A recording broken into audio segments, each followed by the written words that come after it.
Educator. Today's we will start NCERT 8th class chapter number 9 The Amazing World of Solute, Solvent and Solution. इसमें हम solutes के बारे में पढ़ेंगे, solvents और solutions के बारे में पढ़ेंगे. ठीक है, इसको हम देख लेते हैं. Probe and ponder. What do you think is happening in the picture above? जो आपको ऊपर पिक्चर दिखाई गई है, आप उसमें आपको क्या होता हुआ दिखाई दे रहा है, मतलब क्या हो रहा है यहाँ पे आप देखोगे गांधी जी की है. गांधी जी क्या कर रहे हैं, सॉल्ट मूवमेंट थी.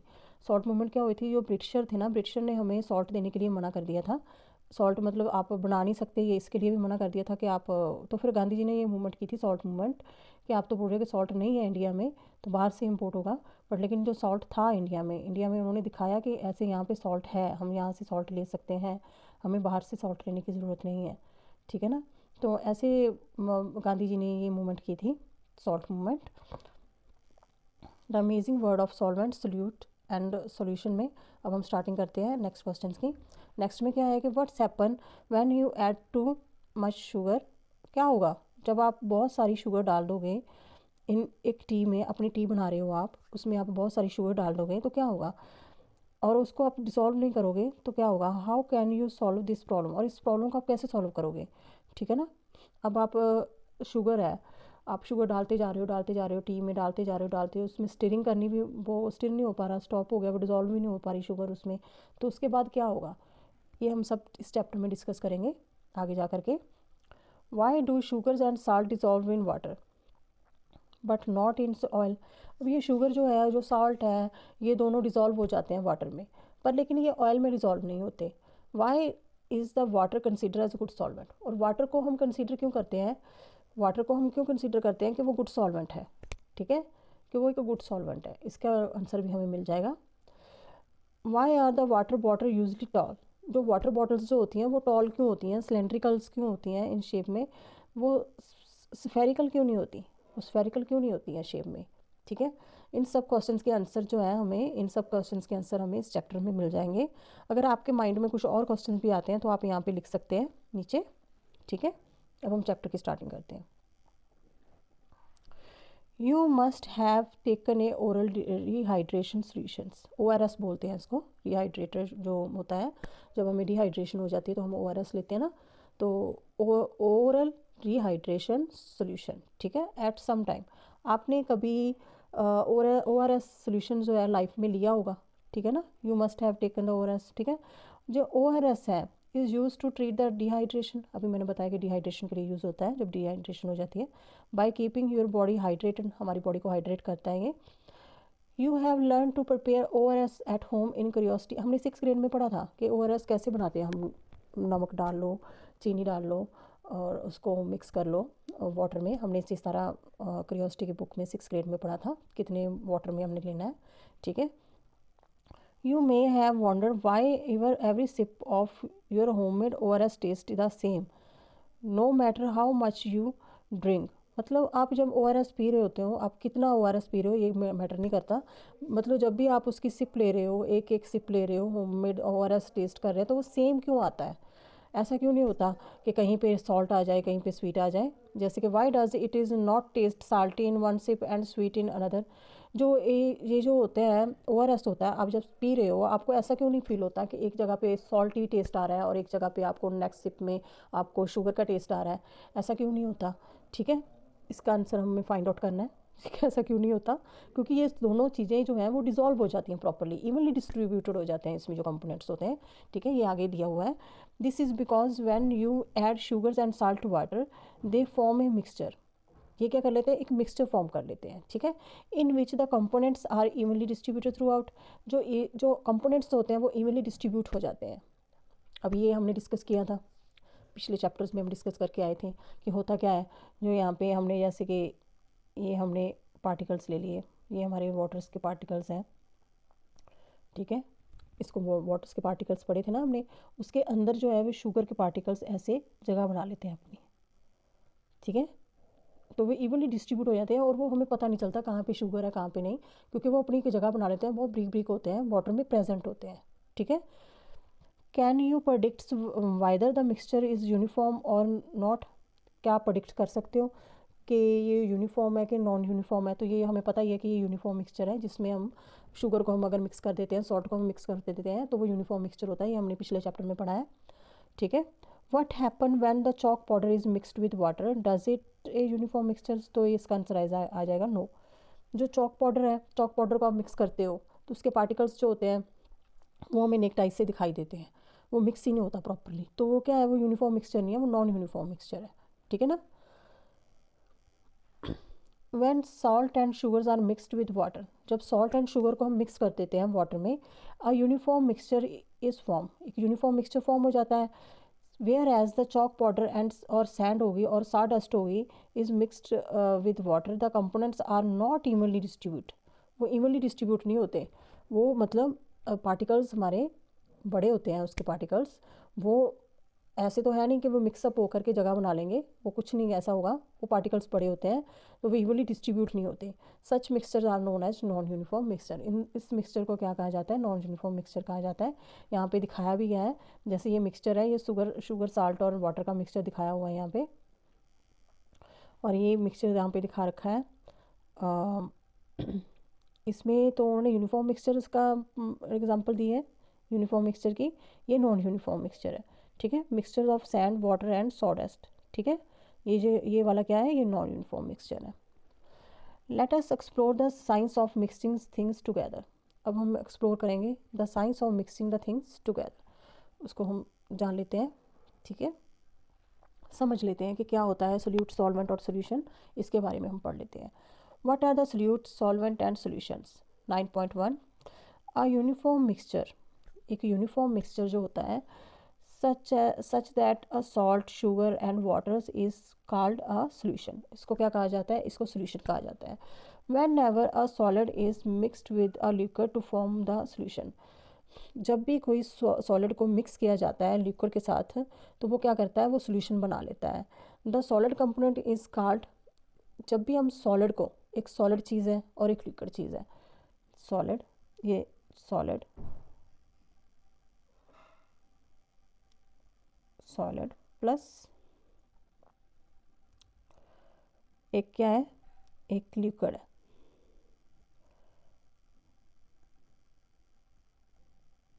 सॉलिड और लिक्विड में बहुत इजीली हम फाइंड आउट कर सकते हैं।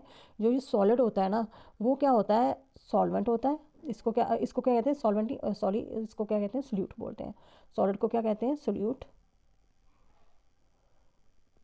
सॉलिड को सोल्यूट कहते हैं। और जो लिक्विड जो होता है वो क्या होता है, वो सॉल्वेंट होता है, ठीक है। लिक्विड क्या होता है, वो सॉल्वेंट होता है।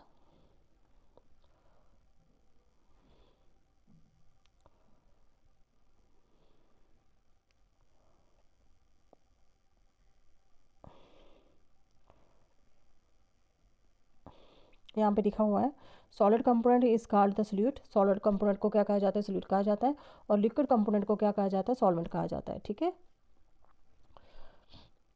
The solute dissolve in the solvent, solute क्या होता है, कम कम चीज़ होती है, कम चीज़ को हम डाल देते हैं सॉल्वेंट में, ठीक है। तो वो क्या कर देता है, वो सोल्यूशन को फॉर्म कर लेता है, ठीक है। वो क्या करता है, एक सोल्यूशन फॉर्म कर लेता है। सोल्यूट क्या होता है, ये कम होता है। और ये सॉल्वेंट जो होता है, जैसे वाटर हो गया, कुछ भी आप इसको यूज़ कर सकते हो चीज़ को, अगर आगे फर्दर और भी सब डिटेल में आएगा उसको भी हम पढ़ लेंगे। इसमें क्या है, समझाया गया कि जो सोल्यूट होता है ना, वो कम होता है सॉल्वेंट से, ठीक है, कि थोड़ी सी मात्रा में होता है। When the solution is form by mixing two liquids it is not always clear which substance is dissolving the other. अब ये क्या बोला गया है कि यहाँ पे एक सोल्यूशन है, अगर उसको हम यहाँ पे सॉलिड और लिक्विड का तो समझ आ गया कि सॉलिड जो होगा वो सोल्यूट होगा और जो लिक्विड होगा वो सॉल्वेंट होगा, ठीक है। इसका तो हमें पता लग गया भी इसमें सोल्यूट कौन है और सॉल्वेंट कौन है, ठीक है ना। बट लेकिन जिसमें मिक्स हो रहे हैं टू लिक्विड्स, उसमें टू लिक्विड्स मिक्स कर रहे हैं, तो ये क्लियर नहीं हो पाता कि जब हम डिज़ोल्व कर पाते हैं कि इन सच केस के substance present in smaller amounts. इस केस में क्या होता है कि जो substance present in smaller amount होता है ना, उसको सोल्यूट बोला जाता है। While one the larger amount जो होता है ना, सॉल्वेंट होता है। अब ये देखो ये क्या कहना चाहते हैं, जैसे कि 1 लीटर हमने वाटर ले लिया, ठीक है ना, 1 लीटर हमने वाटर ले लिया और 3-4 लीटर हमने अल्कोहल ले लिया, अल्कोहल ले लिया ना, यहाँ पे अल्कोहल ज़्यादा है तो जो सोल्यूट होगा वो कम मात्रा में होगा, तो जो स्मॉल मात्रा में होगा, तो सोल्यूट क्या होगा यहाँ पे, वाटर होगा। ठीक है, अल्कोहल हमने 3-4 लीटर लिया है और वाटर हमने 1 लीटर लिया है, तो 1 लीटर वाला जो होगा वो सोल्यूट होगा और दूसरा क्या होगा, वो क्या होगा, सॉल्वेंट हो जाएगा। आप ये कहोगे वाटर तो हमेशा से सोल्यूट हो, वो होना चाहिए, सॉल्वेंट होना चाहिए, नहीं ऐसा नहीं है। अगर लिक्विड का केस आ जाता है, लिक्विड का केस आ जाता है, अगर उसमें हम नहीं बता सकते कि कौन सा सोल्यूट है कौन सा सॉल्वेंट है, तो उसमें हम ये देखते हैं कि किसकी मात्रा ज़्यादा है और किसकी मात्रा कम है, किसकी क्वांटिटी ज़्यादा है और किसकी कम है। ठीक है ना, ये सब देखना होता है सॉल्वेंट और सोल्यूट को फाइंड करने के लिए। अब देखो यहाँ पे एक लड़की कह रही है, we know air is a mixture, हम ये जानते हैं, would be the mixture of gases also consider a solution, क्या जो गैसेस और मिक्सचर्स हैं क्या उसको भी हम कंसीडर कर सकते हैं सोल्यूशन की तरह, तो इसका आंसर क्या आएगा, यस, उसको भी हम कंसीडर कर सकते हैं। अब देखो एयर जो इसकी बहुत बढ़िया एग्जांपल है कि एयर्स में जो होती हैं गैसेस प्रेजेंट होती हैं, ठीक है ना, काफ़ी गैसेस प्रेजेंट होती हैं, तो वो मतलब एक अपना उसमें कार्बन डाइऑक्साइड जो हो गए जो होगी, जो लार्ज अमाउंट में होगी उसको क्या कहा जाता है, और जो स्मॉल अमाउंट में होगी उसको क्या कहा जाता है, उनको कहा जाता है, जो लार्ज अमाउंट में होगी उनको सॉल्वेंट कहा जाएगा, जो स्मॉल अमाउंट में गैसेस होंगी उनको सोल्यूट कहा जाएगा।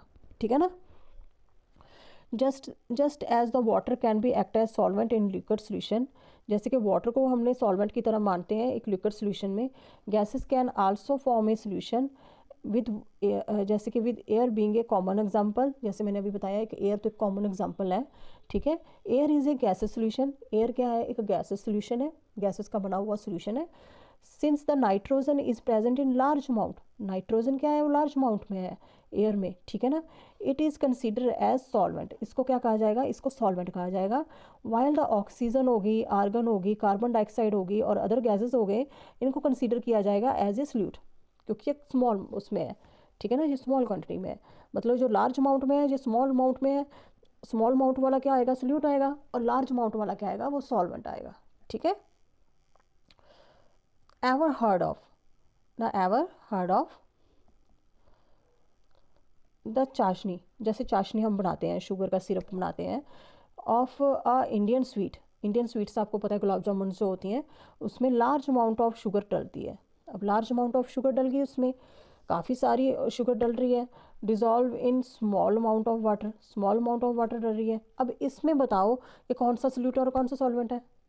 अब इसमें कंफ्यूज नहीं हो जाना कि जो लार्ज क्वांटिटी वाला है वो तो सॉल्वेंट होगा, जो स्मॉल क्वांटिटी वाला है वो क्या होगा, वो तो भाई सोल्यूट होगा, ऐसे नहीं मानना, इसको ऐसे मान के चल लेना। हमने पहले पॉइंट क्या बताया, सबसे पहले जब स्टार्टिंग की थी सॉलिड और सॉल्वेंट और लिक्विड की, हमने कहा था जो सॉलिड होता है, जो सॉलिड कोई भी चीज़ होगी सॉलिड और लिक्विड के केस में, तो वो सॉलिड जो होगा वो सोल्यूट होगा और लिक्विड जो होगा वो सॉल्वेंट होगा। ठीक है ना, यही बोला था ना। तो यहाँ पे एक जो ये बोला गया है यहाँ पे यहाँ पे बोला गया है कि जैसे स्वीट है तो उसमें जो है वाटर जो है वो बहुत ही ज़्यादा कम है, वाटर तो बहुत ही ज़्यादा कम है, बट लेकिन जो सॉलिड है वो बहुत ज़्यादा है, तो इसमें क्वांटिटी मैटर नहीं करेगी, इसमें सॉलिड लिक्विड मैटर करेगा। तो सॉलिड जो होगा वो सोल्यूट ही होगा और जो लिक्विड होगा वो सॉल्वेंट ही होगा। ठीक है, however the water is still consider as solvent, sugar is solute, उसको क्या किया जाता है, शुगर को सोल्यूट माना जाता है। ठीक है,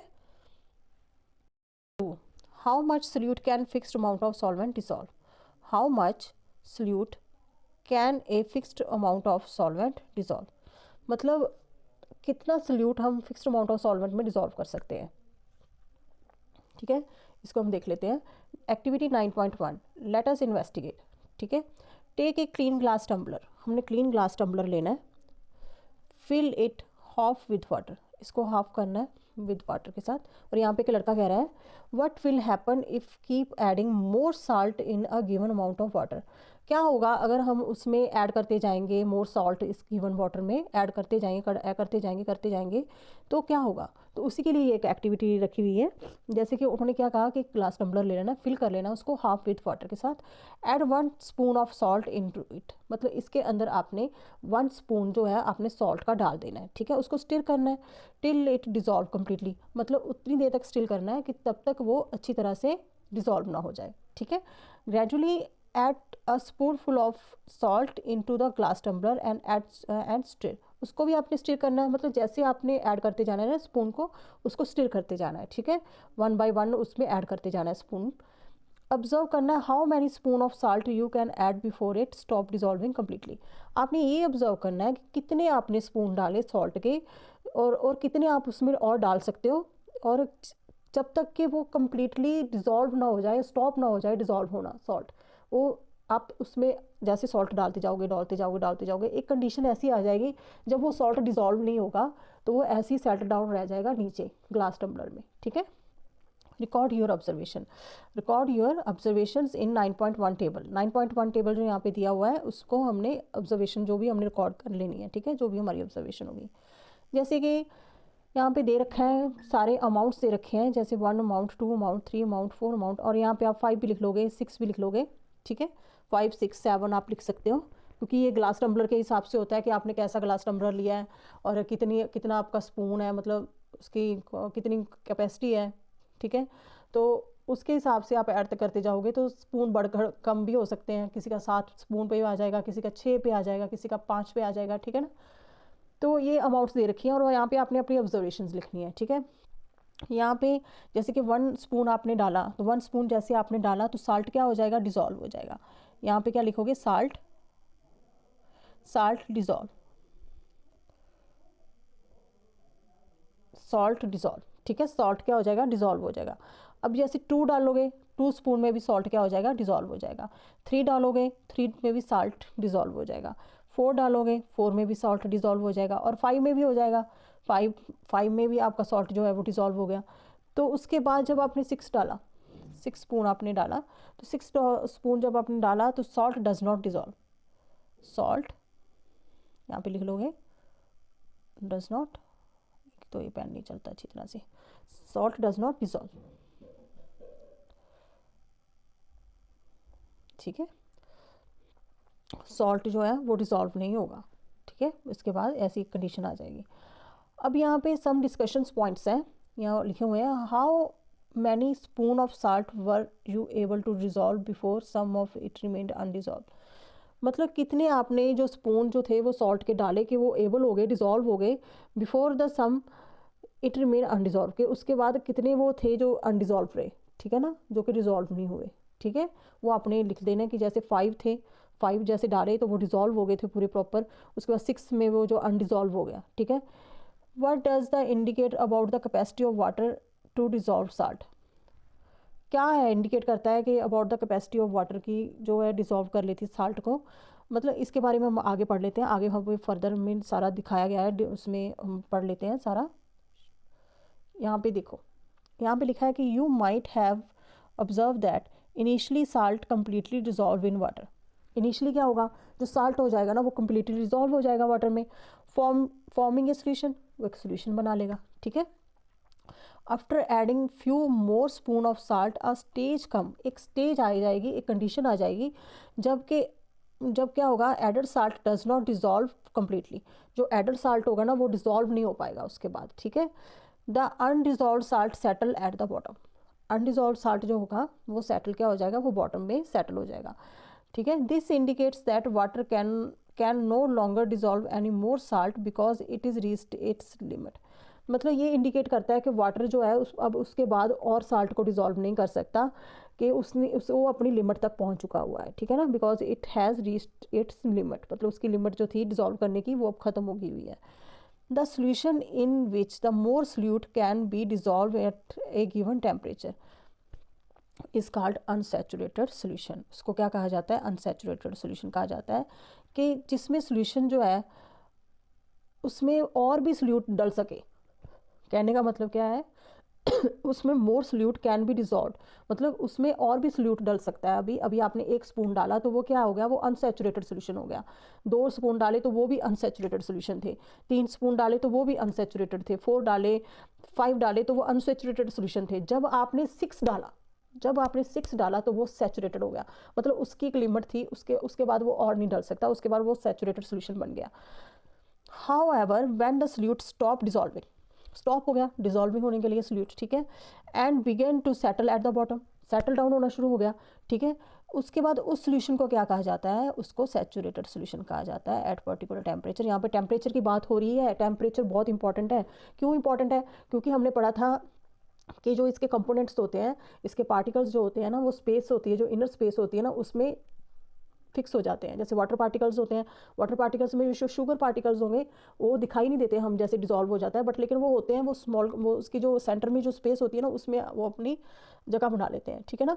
ये हमने पढ़ा था, वही चीज़ है वो। अगर हम उसको हीट करेंगे, अब आपको हीट करते हैं तो सॉलिड के जो केस होता है उसमें पार्टिकल्स बहुत क्लोज्ड होते हैं, लिक्विड के केस में थोड़े थोड़े दूर होते हैं, और गैस के केस में और भी ज़्यादा दूर होते हैं, ठीक है ना। अब जैसे उनको हीट प्रोवाइड करी जाएगी, हीट प्रोवाइड जैसी करते हैं हम किसी सोल्यूशन को, अगर वो सैचुरेटेड बन गया हुआ है, अगर वो सैचुरेटेड सोल्यूशन बन गया, अगर उसको हीट प्रोवाइड करेंगे तो एक आधा स्पून आप और डाल सकते हो। कैसे डाल सकते हो? क्योंकि उसमें और स्पेस बन गई, पार्टिकल्स में स्पेस बन गई, ठीक है ना, उस पार्टिकल्स में और स्पेस बन गई कैरी करने की, ठीक है ना। ये टेम्परेचर इसलिए इंपॉर्टेंट, मैं टेम्परेचर का पॉइंट समझा रही हूँ कि टेम्परेचर क्यों इंपॉर्टेंट है। इन्होंने क्यों टेम्परेचर को लिखा हुआ है डेफिनेशन में, कि जो solution in which more solute can be dissolve, मतलब और सोल्यूट भी डिजॉल्व हो सके उसमें गिवन टेम्परेचर पे, उसको क्या कहा जाता है, उसको अनसैचुरेटेड सोल्यूशन बोला जाता है। बट लेकिन जब के बिगन हो जाए, वो स्टार्ट हो जाए नीचे सेटल डाउन होना, सोल्यूट जो था वो डिजॉल्व होना बंद हो गया, वो सेटल होना शुरू हो गया, उसको क्या कहा जाता है, उसको कहा जाता है saturated solution at a particular temperature, ठीक है। उसके बाद आता है the amount of solute present in fixed quantity of solutions. जो अमाउंट ऑफ सोल्यूट है जो कि प्रेजेंट होता है एक फिक्स क्वांटिटी में सोल्यूशन में, उसको क्या कहा जाता है, उसको कहा जाता है इस टर्म्ड एज ए कंसंट्रेशन। अब ये एक इंपॉर्टेंट पॉइंट है concentration.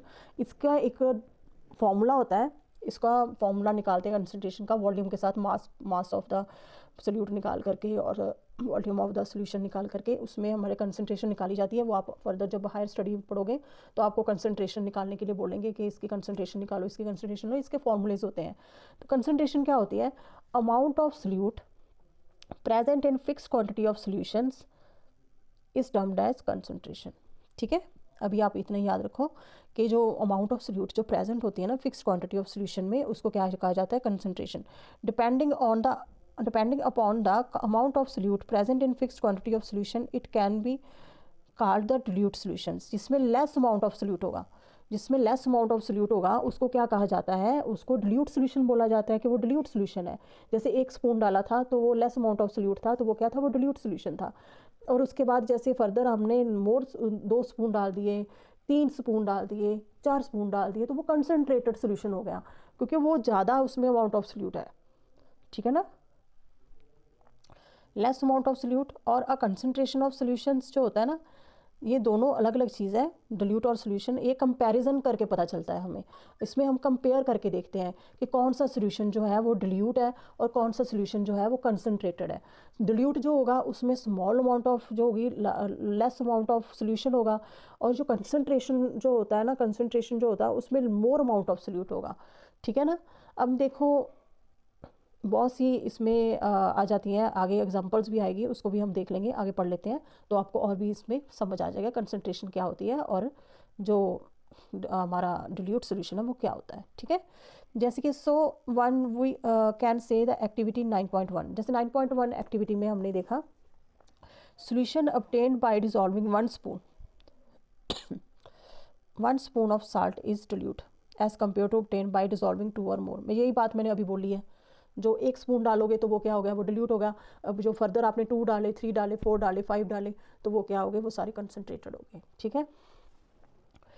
Can you now reflect, आपको एक एग्जांपल दे रखी है, विच सोल्यूशन इज मोर कंसनट्रेटेड, वो कौन सा सोल्यूशन है जो कि मोर कंसनट्रेटेड है, ठीक है ना। जैसे कि एक में तो हमने 2 स्पून डाल दिए, 1 स्पून डाला होता तो वो डिल्यूट होता, इसमें 2 स्पून डल गए तो वो कंसनट्रेटेड है। तो कंसनट्रेशन बतानी है कि किस में कंसनट्रेशन ज़्यादा है, ठीक है ना। तो 2 spoon of salt in 100 ml of water, ठीक है, and 4 spoon of salt in 50 ml of water. अब आप देखोगे, अब इसमें 2 स्पून है और 100 ml में है, ठीक है। और जो इसमें सॉल्वेंट की जो कंडीशन बता रहे हैं, सॉल्वेंट जो है वो ज़्यादा कम है, इक्वल नहीं है सॉल्वेंट, ठीक है। सोल्यूट जो है वो बता रखा है 2 स्पून और 4 स्पून, ठीक है।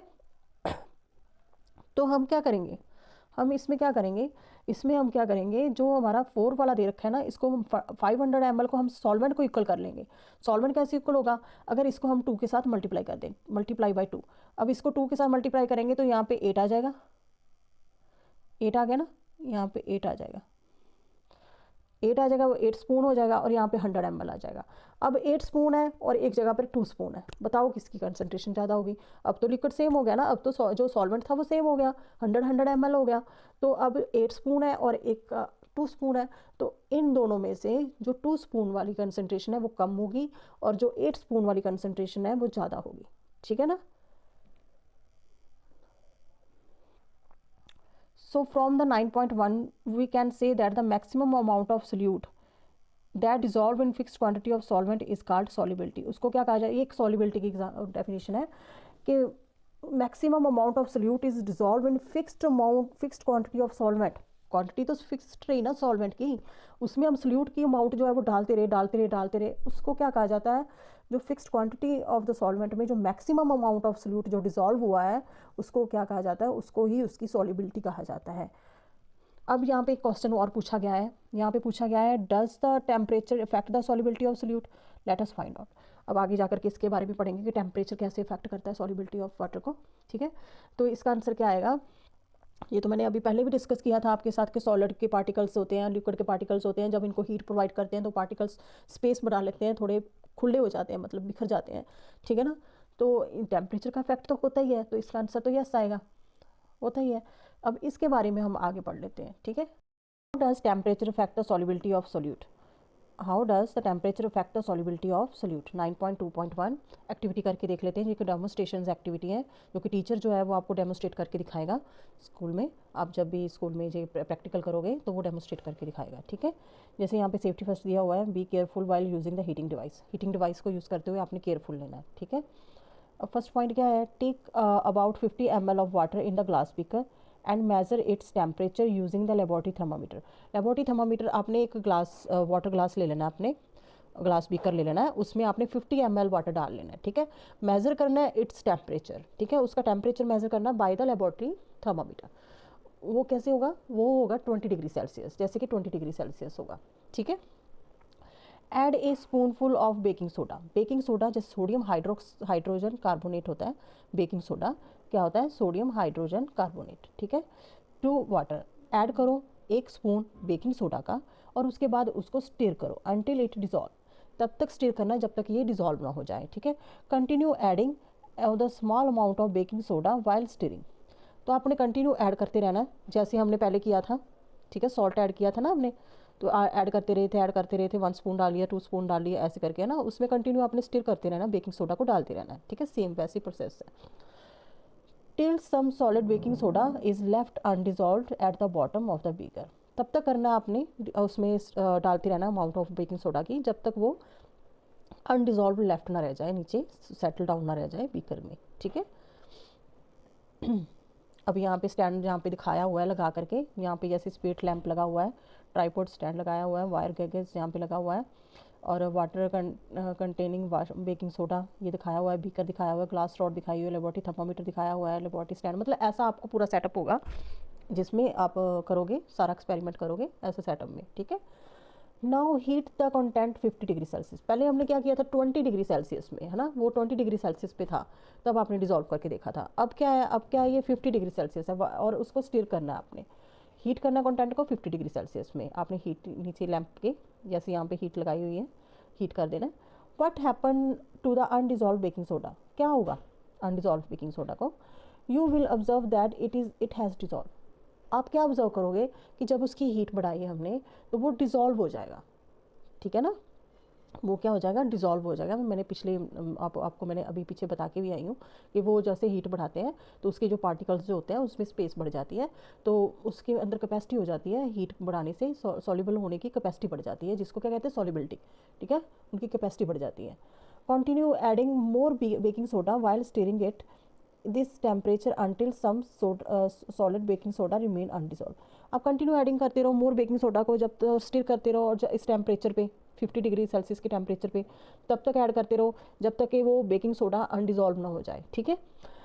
Again heat the content. अब क्या करना है, अब हमने हीट करना है उसको दोबारा से further 70 degree Celsius while continuing and still.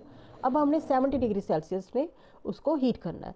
What do you observe, आप क्या ऑब्जर्व करोगे, the undissolve baking soda dissolve, जो अनडिजॉल्व बेकिंग सोडा होगा ना वो डिजॉल्व हो जाएगा।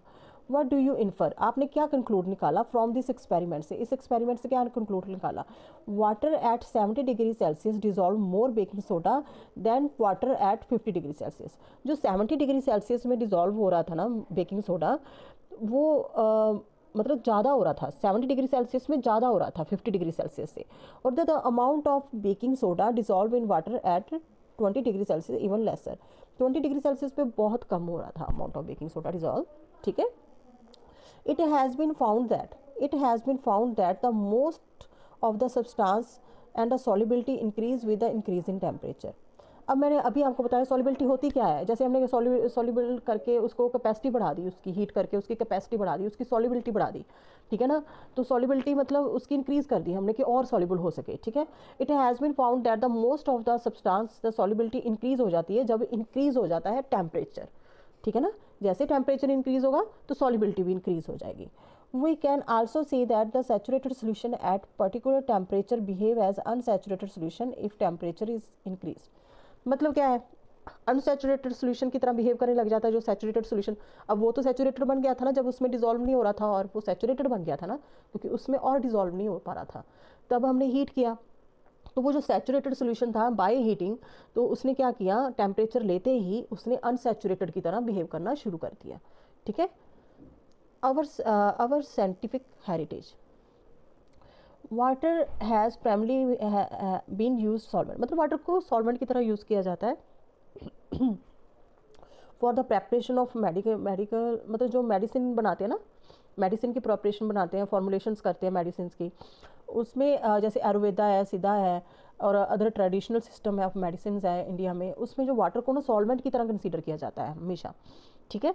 जैसे अब होम्योपैथिक लेते हैं हम, होम्योपैथिक में भी क्या कहते हैं कि वाटर ले लो, वाटर में ड्रॉप्स डाल लो आप, मतलब उसमें ड्रॉप्स ऐड कर लो, तो वाटर को क्या किया जाता है, वाटर को एक सॉल्वेंट की तरह यूज़ किया जाता है और हम मेडिसिन हम लेते हैं, ठीक है। Additionally, drug formulations have been prepared using hydroalcoholic extract of a herb। हाइड्रोअल्कोहलिक मतलब वाटर, हाइड्रो का मतलब वाटर आ गया और अल्कोहलिक का मतलब अल्कोहल आ गया, ठीक है। उसको उसके एक्सट्रैक्ट को ऑफ ए हर्ब्स, मतलब एडिशनली ड्रग्स फॉर्मुलेशन में हम प्रिपेयर करते हैं यूजिंग किसका, हाइड्रोअल्कोहलिक एक्सट्रैक्ट का, ठीक है ना, और जो हर्ब्स के होते हैं, ठीक है, उसका यूज़ करते हैं हम। The Indian system of medicine have also refer to use oils, मतलब वो ऑयल्स का भी यूज़ करते हैं, घी का यूज़ करते हैं, मिल्क का यूज़ करते हैं और other substance as a solvent of drug formulations, ठीक है। मिल्क का कईयों को कहा जाता है कि आप मिल्क में जो दवा है वो ले लीजिए, कईयों को कहा जाता है कि आप ऑयल में डाल के लीजिए, कईयों को कहा जाता है आप घी में लीजिए, मतलब इनको एज ए सॉल्वेंट यूज़ किया जाता है ड्रग फॉर्मुलेशन के लिए to help and achieve the therapeutic जो होती है ना हमारी जो मेडिसिन जो जिससे हमें बेनिफिट मिल सके, ठीक है ना, हमें बेनिफिट मिल सके ड्रग्स का, मतलब उसके लिए वो करते हैं, ये ऐड करते हैं, मिल्क में ऐड कर दिया, ऑयल में ऐड कर दिया कि उसकी जो उसका जो हमें बेनिफिट है ना वो प्रॉपर मिल सके, ठीक है ना। Be a scientist, we inspired Asima Chatterjee, जैसे कि व्हाट इंस्पायर्ड आसिमा चैटर्जी, मतलब वही नहीं, शायद गलत बोल दिया मैंने, what inspired Asima Chatterjee to work with the medicine plants. मतलब आसिमा चैटर्जी मतलब के बारे में बताया गया है कि वो क्या करते थे, उन्होंने क्या क्या काम किए हैं उनके बारे में। Asima Chatterjee is renowned for her work in developing anti elliptic, मतलब ये मिर्गी, इसको क्या कहा जाता है, मिर्गी, और एंटी मलेरिया ड्रग्स, मतलब इन्होंने अपना वर्क किया, डेवलप की ड्रग्स डेवलप की, एक मिर्गी की और एक मलेरिया की, ठीक है। She used solvent and solutions extensively to extract and isolate important compounds from a medicine plants। वहाँ से उन्होंने अलग किए important compounds को अलग किया, कहाँ से, मेडिसिन प्लांट से, ठीक है।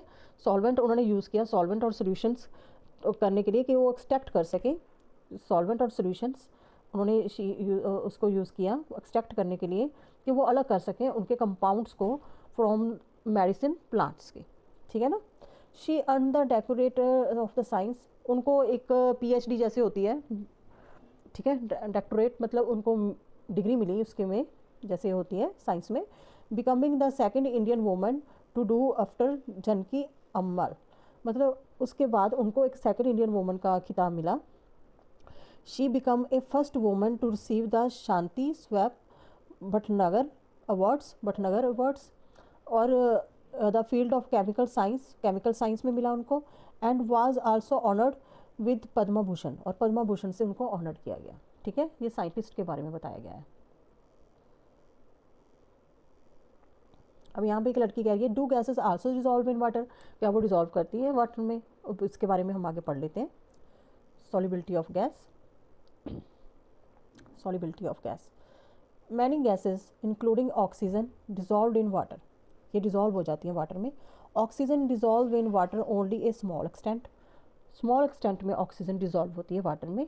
ठीक है, even though present in minute quantity, मतलब चाहे वो मिन्यूट क्वांटिटी में है, उसमें कम है क्वांटिटी में, it is this dissolve oxygens that sustain all aquatic life including plants fishes and other organism. मतलब लेकिन उन्होंने उनकी लाइफ के लिए बहुत उनकी लाइफ को प्रोटेक्ट करके रखा हुआ है, मतलब उन्होंने एक्वेटिक लाइफ को प्रोटेक्ट करके, चाहे वो कम क्वांटिटी में होती है ऑक्सीजन। ठीक है, और इसके बारे में भी हम पढ़ेंगे आगे।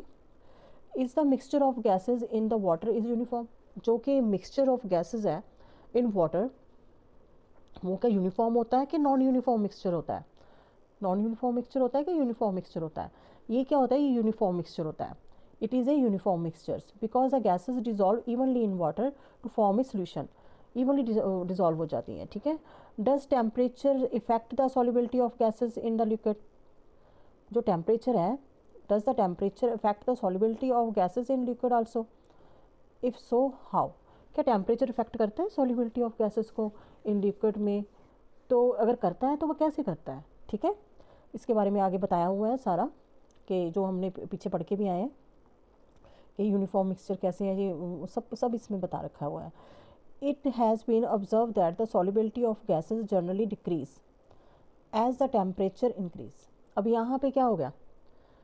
उल्टा हो गया ना, सॉल्युबिलिटी जो गैसेस की होती है ना, वो डिक्रीज़ हो जाती है जब हम टेम्परेचर को इंक्रीज़ करते हैं। यहाँ पे उल्टा है, वहाँ पे क्या होता था, टेम्परेचर से इंक्रीज़ कर। मोर oxygen can dissolve in cold water, जो होती है ना ऑक्सीजन, वो कोल्ड वाटर में ज़्यादा डिजॉल्व होती है। Ensuring sufficient oxygen for aquatic life. On the other hand when water warm up the solubility of oxygen decrease, जैसे वो गर्मी आ जाती हैं तो उसमें सॉल्युबिलिटी डिक्रीज हो जाती है, बट सर्दियों में जब वाटर ठंडा होता है, कोल्ड होता है, उसमें क्या होती है, सॉल्युबिलिटी इंक्रीज हो जाती है। ठीक है, नाउ आई अंडरस्टैंड, यहाँ पे लड़का कह रहा है now I understand the mixtures we use can be two types, ये टू टाइप्स के मिक्सचर्स होते हैं, एक तो यूनिफॉर्म मिक्सचर होता है, एक नॉन यूनिफॉर्म मिक्सचर होता है। Uniform mixtures are called solution, uniform mixture को हम सोल्यूशन कहते हैं। And their components are not visible separately visible नहीं होते, ये तो हमने पढ़ा है अभी। यूनिफॉर्म मिक्सचर क्या होता है कि हम separately, in non uniform mixtures में क्या होता है, तो उसमें क्या होता है, the components can be seen either with the necked I even magnifying device. कोई बड़े बड़े पार्टिकल्स होते हैं तो वो हमें नेक्ड आई से दिख जाते हैं, अगर नहीं भी दिखेंगे तो हम उनको मैग्नीफाइड डिवाइस से देख सकते हैं। मतलब नॉन यूनिफॉर्म मिक्सचर में ऐसे होता है। ठीक है, I observe that in some non-uniform mixtures such as sawdust in water and sawdust float, whereas in the mixture sand and water the sand sink. I wonder why it's happen. तो sand जो क्या करती है, अब होता क्या है, जैसे कि नॉन यूनिफॉर्म मिक्सचर्स में हमने यही देखा कि जो होते हैं उसमें जैसे साडस्ट होती है, साडस्ट क्या होती है, वो फ्लोट करनी शुरू हो जाती है, और मिक्सचर में जो सैंड और वाटर के मिक्सचर में सैंड जो होती है वो सिंक हो जाती है। और इसका रीज़न क्या है, अब हम फ्लोट और सिंक के बारे में पढ़ेंगे कि कुछ पार्टिकल्स हैं वो फ्लोट करते हैं, कुछ पार्टिकल्स सिंक कर जाते हैं, उसका रीज़न क्या होता है। ठीक है, उसके बारे में हम पढ़ लेते हैं।